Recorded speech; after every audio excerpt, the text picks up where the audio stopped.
Welcome to the Carriker Chronicles, the People Show, where we check the pulse of a pissed off, frustrated Husker Nation, brought to you by DPS Concrete Construction. Check them out at dpsconstruction.net, also carrikerchronicles.com as well for all your post-game reaction and Husker news. All right, Nebraska loses 27-20 to a 2-5 UCLA team with the first-year head coach who never even been a coordinator in his life before he became the head coach at UCLA, because their head coach, Chip Kelly, left well after the coaching cycle was over to be an offensive coordinator somewhere else. That's how much he wanted to be the head coach at UCLA. He left UCLA to go be an OC somewhere else, and they ended up with DeShaun Foster, a UCLA legend. But it was late in the coaching cycle hire. And it's hard to complain with what he did after today.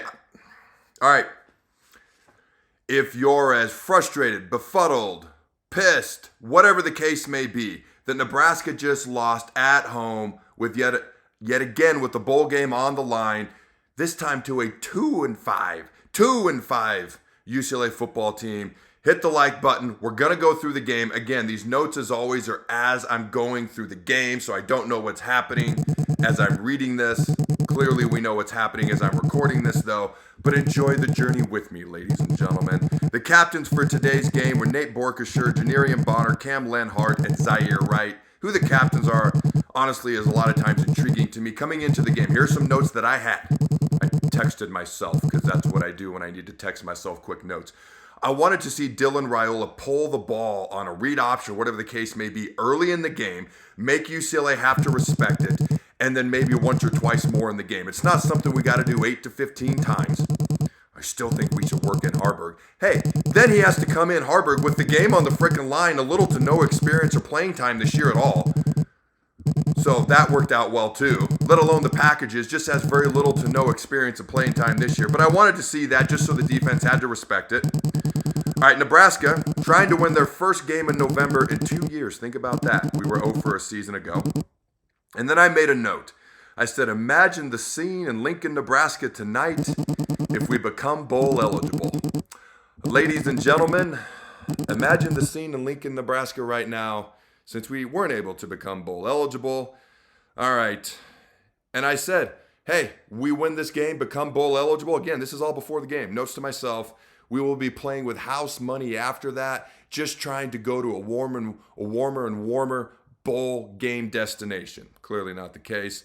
I had this funny thought to myself. Satterfield with the screen passes. What if they're blitzing and the actual appropriate audible and adjustment at the line of scrimmage is a screen pass? Is he going to be nervous to call it because the screen passes have been so analyzed now? By the way, my over-under on screen passes for this game was 8. I have no idea how many they ran. All right, I noted that UCLA's light in the britches, much like USC. Our next opponent in a couple weeks, we should have been able to run the ball pretty good. Ton of recruits in this weekend. All right, 9, 3, 4, and 5 stars, 4 4-stars, 1 5-star. All right, a couple of guys that could potentially flip. Number 2 player in the state of Nebraska, tight end out of Omaha, currently committed to Florida State, potentially thinking about flipping to Nebraska. Also an Alabama, a linebacker who people do think will flip to Nebraska. Obviously, it would have been nice to get a win today in front of these recruits. Maybe they weren't paying attention the whole time. I don't know. All right, let's get to the game. All right, at defensive back today, this caused problems for Nebraska today, undoubtedly. Just the shuffling in the defensive backfield, guys in different spots, guys out, whatever. All right, Zaire Wright and freshman Jeremiah Charles, who won the dunk contest that the team put on last winter. And I also believe ran track, did long jump or something like that. I'll have to go back and double check that later. Got his first start of his young career. He's a young, developing, explosive player, a freshman. All right, UCLA's first drive converted multiple third downs. The Bruins are 99th in the country. You have to forgive me. I'm not completely well, so if my voice gives out, bear with me. The Bruins are 99th in the country in converting third downs. Okay, and we had a hard time getting them off the field early in the game and at points throughout the game. All right, they had a 25-yard gain on a 3rd and 9 on this opening drive. UCLA's opening drive, 8 minutes, 14 plays, 68 yards, 25-yard field goal. The Bruins lead 3-0. All right, the Bruins drive stalled inside the red zone. one of the few good things their offense does actually is their red zone offense is actually pretty decent. They're 5th in the Big Ten. Their offense really just struggled for the most part this year, for the most part. Okay, their red zone defense, however, is last in the Big Ten. Nebraska's opening drive, 3 and out. Bruins defense, dead last in the Big Ten in third down defense. Dylan Raiola tried to scramble on third down but was sacked. Brian Buschini comes in, kicks a 64-yard field goal, downs UCLA at their 15-yard line. All right, the crowd kind of had the Buschini chant going as he was punting. Bit of an ominous start for Nebraska, I noted here. It just felt ominous, felt weird. UCLA looks ready off their bye week. We don't. That's what I noted. All right, I said it's early in the game, though. UCLA's next series, they convert multiple third downs. All right, they've converted 5 of their first 6 third down attempts so far. Ohio State last week converted 1 third down the entire day versus the Black Shirts. All right, Jeremiah Charles was beaten on 2 straight third down conversions. Charles' first start, as I mentioned earlier. Tommy Hill did come in when the Bruins entered the red zone in the previous drive, in the first drive as well. All right, UCLA had success picking up Nebraska's blitzes quite a bit throughout today, especially the first half, midway through the third quarter. All right, up to this point, Ethan Garbers has completed 4 or 5 passes on third down and a 9-yard scramble on a 3rd and 4 to get the first down on that particular play as well. Forgot to mention Marquise Buford is at safety for Malcolm Hartzog today. UCLA's, again, just shuffling in the secondary. All right, UCLA's second drive still going on as the first quarter ends, but UCLA at the end of the first quarter, 119 total yards, Nebraska 2. All right, UCLA 8 first downs, Nebraska 0. Bruins time of possession 13:04. The Huskers 156. Total plays, UCLA ran 21 plays in the first quarter, Nebraska 3. 3 and out. Bruins still have the ball. I noted as the second quarter starts, UCLA caps off the drive with a fake drive, fake fly sweep, throwback screen for a touchdown. Javin Wright couldn't get off the block. I guess screens do work when you don't call 92 of them a game and when you have perimeter blocking. I'm a little salty. All right. 13:47 left in the first half. UCLA leads 10-0. Memorial Stadium is dead quiet at this point, I noted. All right, Nebraska's next drive, 3 straight incompletions, but the drive will continue due to a UCLA taunting penalty. Thank God, much appreciated. We'll take all the help we can get. Later in the drive, Raiola hits Ja'Cory Barney for 40 yards, the 40-yard pass. Then a few plays later, Dante Dowdell is in a fullback. Okay, he gets the ball, goes 6 yards to the Bruins' 4-yard line on that same play where Dowdell was at fullback, Heinrich Harburg was a tailback. Ultimately, the Huskers score on a Dowdell TD run. Bruins 10, Nebraska 7. I'm thinking, okay, maybe we flip it here. Maybe, just thinking about it. All right, thank goodness for the stupid taunting penalty by UCLA. That's what I wrote. Then the big 40-yard catch by Barney and the throw from Raiola. Now I feel like we can breathe. Let's get going. All right, again, it's 10-7 as the Bruins start their third drive. Right now, UCLA has 149 pass yards, Nebraska 62. Bruins 44 rush yards, Huskers 15. Don't really care because it almost feels like a fresh start at this moment. I don't even remember writing that. All right, UCLA's, all right, not like dominating us with their offense. We just have to actually get off the field on third down. There was a lot of 2nd and 10s, 3rd and 9s throughout this game, especially like the first half, third quarter, and the Black Shirts just couldn't get off the field in those situations. The Bruins' next drive, another third down conversion, 56-yard run by UCLA quarterback Ethan Garbers. This was not a pretty run, but God, it was annoyingly effective for them on 3rd and 9. They're 6 of 7 on third down so far. Bruins ball at the Huskers' 17-yard line. Mario Buford in for his brother Marquise Buford, who may be shaken up after chasing Garbers on that 56-yard quarterback scramble on the 56-yard run. They picked up Nebraska's blitzes pretty well today, honestly, on a lot of these third down conversions. They picked it up well on that 56-yard run. They didn't get to him. Okay, obviously he took off, got a big gain. The run by Garbers, the longest run of the year allowed by Nebraska on a broken third down play. And the Bruins now are already over 100 yards rushing. And I noted, somebody mentioned to me that they hadn't broken 100 yards rushing this year.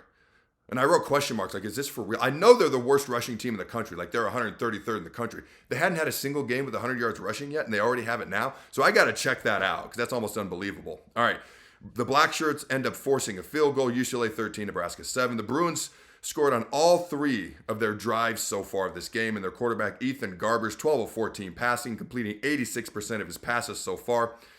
All the personnel movement, again, in the Huskers secondary clearly hurt in Nebraska. Bruins' last scoring drive was 7 plays, 67 yards, 6:52 is left in the first half. The Huskers' next drive, they go 3 and out. And then I noted, good Lord, outside of one pass, our timing and our passing game and our ability to complete these passes isn't even close to working at this point.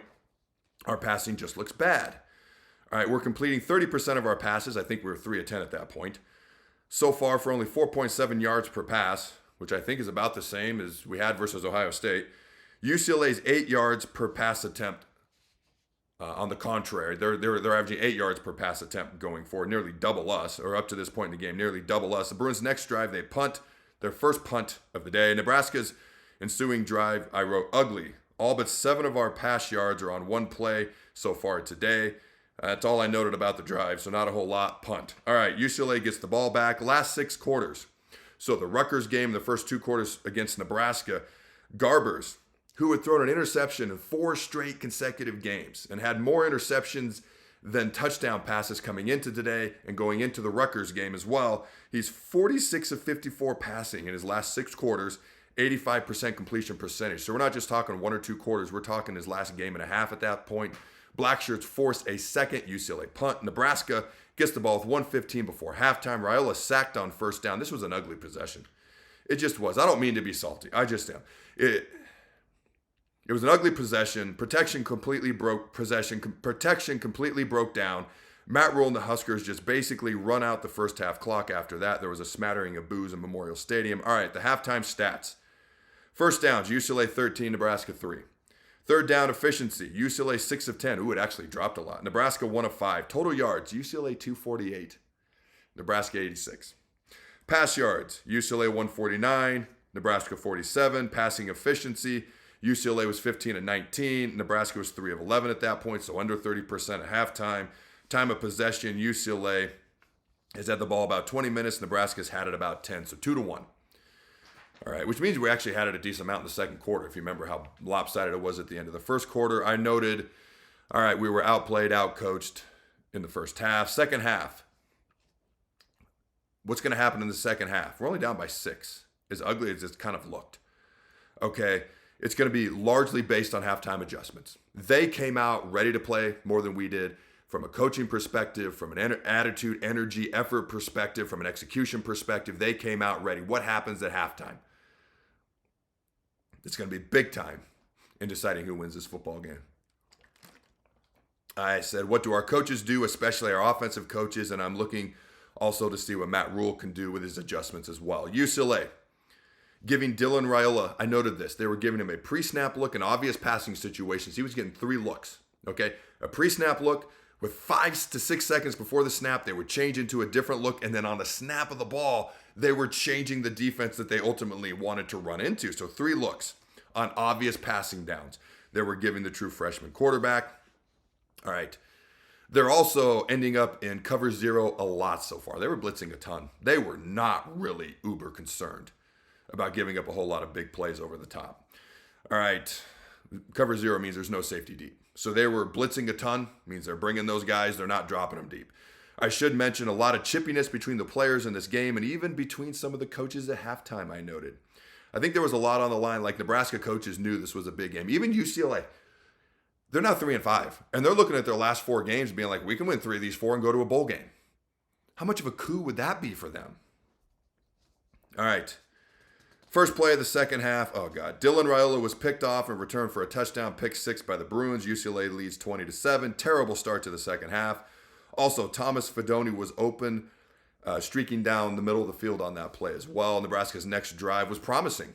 They ran the ball 4 straight times. He got 2 first downs. What a concept. All right, Huskers have a 4th and 2 at UCLA's 42-yard line. They go for it. Nebraska fails to convert. The ball goes off the hands of Isaiah Nayor. Emmett Johnson was open in the flat. All right, obviously that wasn't seen. The Bruins' next possession, Ethan Garbers deep to Quasi Gilmore for a 48-yard touchdown pass. UCLA leads 27-7. We're getting blown out by a 2-5 football team right now. A lot of fans are heading to the exits. And I noted, either we're going to keep playing or it's going to get really ugly. Luckily, at least we did keep playing. We did. Kept fighting. All right, I was actually curious to see if Raiola was going to come out to lead the next drive once again, and indeed he did. The Huskers aren't giving up yet. Aided by another UCLA personal foul. All right, a chunk run by Dante Dowdell and a big catch by Ja'Cory Barney. Raiola hits Isaiah Nayor for an 8-yard TD pass. Nebraska's scoring drive was 7 plays, 75 yards. All right, we're getting reasonable. UCLA 27, Nebraska 14 at this point. Isaiah Nayor had kind of disappeared for about a month there. I'm happy to see him back. All right. Both of the touchdown drives so far have been aided by personal fouls from UCLA. UCLA's next drive, they get a couple of first downs and punted on 4th and 9. Bruins 2nd and 3rd and long all day. Again, I noted it, but one of the few times today they weren't able to convert on those 3rd down situations. All right, Huskers next drive, 11 plays, including a circus catch 37-yarder down to the UCLA 31-yard line made by Isaiah Nayor. That catch was made on the sideline.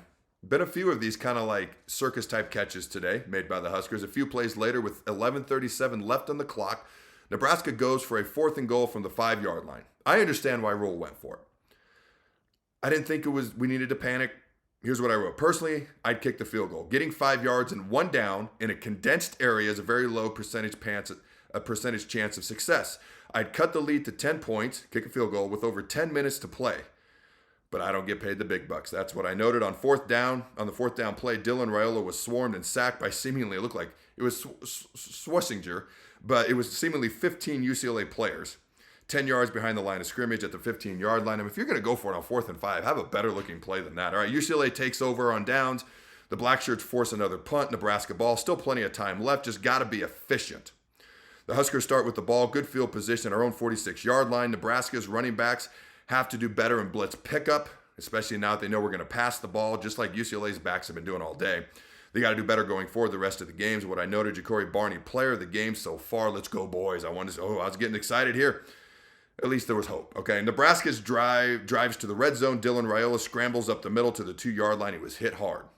Had to come out of the game. Hope he's okay.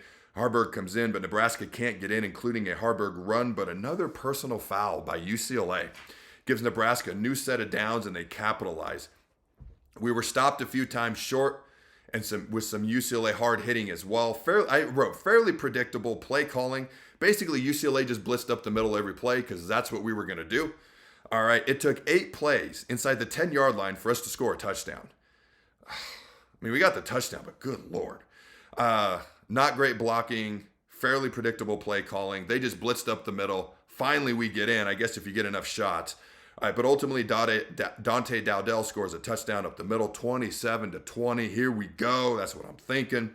All 3 of our touchdowns follow a personal foul penalty by UCLA, by the way. Thank you, UCLA. All right, I'd be flipping out if I was DeShaun Foster. All right, Bruins next drive, couple 3rd downs, but ultimately stopped on a 3rd and 1 run. We get the ball back with 2:22 on the clock. Heinrich Harburg at quarterback. This season has to have been tough for him. Think about, he was the starter last year. He's a Nebraska boy. This season has to have been tough for him so far, yet he hasn't said a peep. I can't help but root for him specifically. Huskers ball at the 19-yard line. Here we go. Huskers' first 3 plays all look rushed and frankly pretty bad in my humble opinion. All right, they lost 2 yards, 4th and 13. Harburg completes a pass over the middle, keeps hope alive. The Bruins have been running zone coverage, I've noticed, pretty much the whole drive. Okay, this last drive with Heinrich Harburg at quarterback, they're more concerned about him scrambling than his direct passing. When you're in man-to-man, you're covering the guy wherever he goes, and a lot of times your back is to the quarterback, so if he takes off, there's wide open field. In zone, you're dropping into your zone, and you're reading the quarterback's eyes, so if he takes off, you're right there. So they went from a lot of cover 0, which is going to be inevitably a lot of man-to-man under Dylan, to a lot of zone against Harburg, because I think they were more worried about his legs than anything else, and you got your eyes on the quarterback when you're dropping in zone in your coverage. Huskers get a couple of first downs, but ultimately Harburg, on a pass to Ja'Cory Barney with the UCLA defender in the area, gets picked off. Harburg threw the ball with conviction. I'll give him that. I don't know what more you can ask out of throwing the ball with conviction. He was covered. There was a UCLA guy right there. The ball bounced around Barney's head, chest, and even knee before another UCLA defender picked it off to end the game. Nebraska is now 0-8 when trying to become bowl eligible during this far too long bowl drought.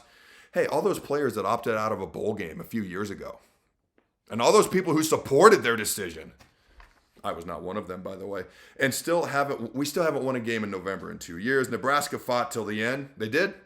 Got to give them that.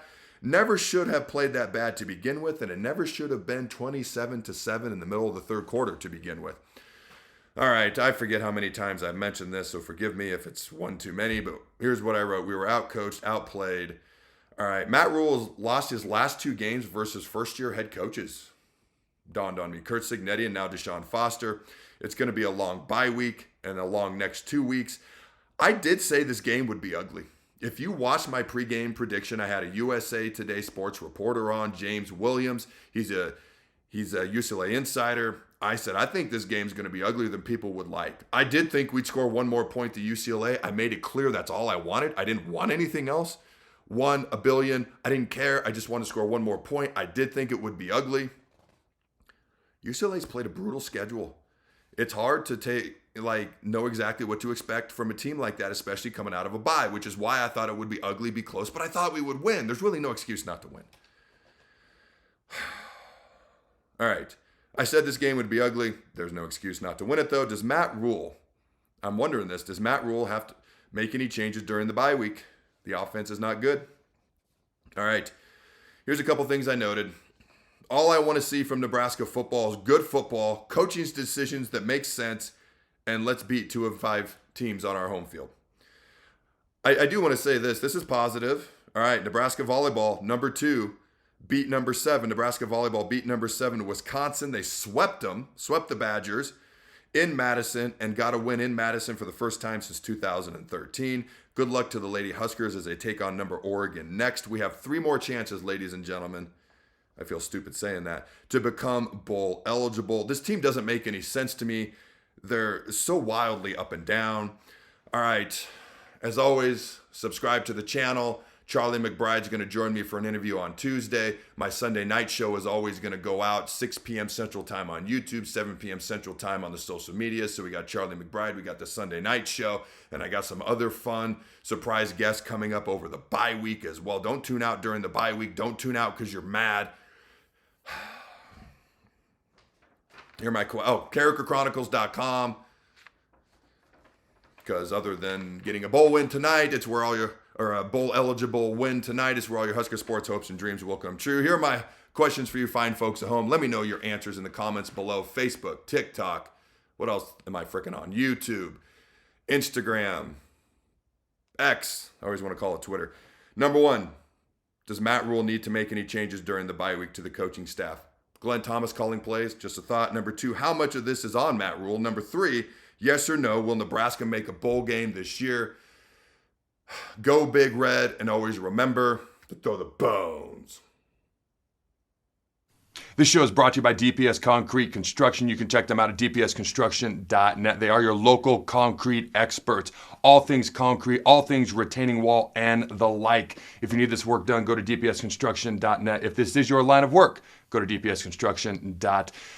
Also, bonzelpool.com. They have great hot tubs, pools, and saunas. If you need them, they've got them. Check them out at bonzelpool.com. Also, if you have the aforementioned hot tub, pool, and sauna, you need them taken care of, go to bonzelpool.com.